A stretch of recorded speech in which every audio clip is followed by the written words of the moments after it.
सभापती मिलिंद कुरणे यांच्या शिष्टाईनं अब्दुल लाटचं उपोषण स्थगित.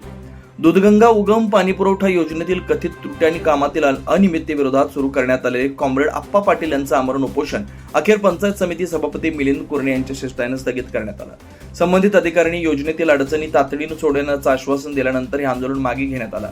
दूधगंगा उगम पाणीपुरवठा योजनेतील अडचणींमुळे नागरिकांना होत असलेल्या पाणी टंचाईच्या पार्श्वभूमीवर कॉम्रेड आप्पा पाटील यांनी ग्रामपंचायत कार्यालयासमोर आमरण उपोषण सुरू केलं. या योजनेतील त्रुटी आणि कामातील अनियमिततेकडे प्रशासन व संबंधित ठेकेदार दुर्लक्ष करत असल्याचा आरोप त्यांनी केला होता. गेल्या 2 महिन्यांपासून या प्रश्नाचा पाठपुरावा सुरू असून नळ कनेक्शन धारकांना भेडसावणाऱ्या समस्यांवर चर्चा करण्यासाठी चाय पे चर्चा कार्यक्रमादरम्यान संबंधित ठेकेदारांना ग्रामस्थांसमोर उपस्थित राहण्याची विनंती करण्यात आली होती. मात्र ठेकेदारांनी नागरिकांसमोर येण्यास टाळाटाळ केली. त्यानंतर ते पंचायत समितीच्या गटविकास अधिकाऱ्यांसमोर हजर झाल्यानं ग्रामस्थांनी नाराजी व्यक्त केली. या योजनेतील त्रुटींवर तोडगा काढण्यासाठी ग्रामपंचायत कार्यालयात सर्व संबंधितांची बैठक घेण्याची मागणी करण्यात आली होती. मात्र गटविकास अधिकाऱ्यांनी बैठकीस उपस्थित राहण्यास असमर्थता दर्शवल्यानं गावकऱ्यांमध्ये संतापाचं वातावरण निर्माण झालं होतं. दरम्यान पंचायत समिती सभापती मिलिंद कुरणे यांनी मध्यस्थी करत संबंधित अधिकारी व ग्रामस्थांशी चर्चा केली.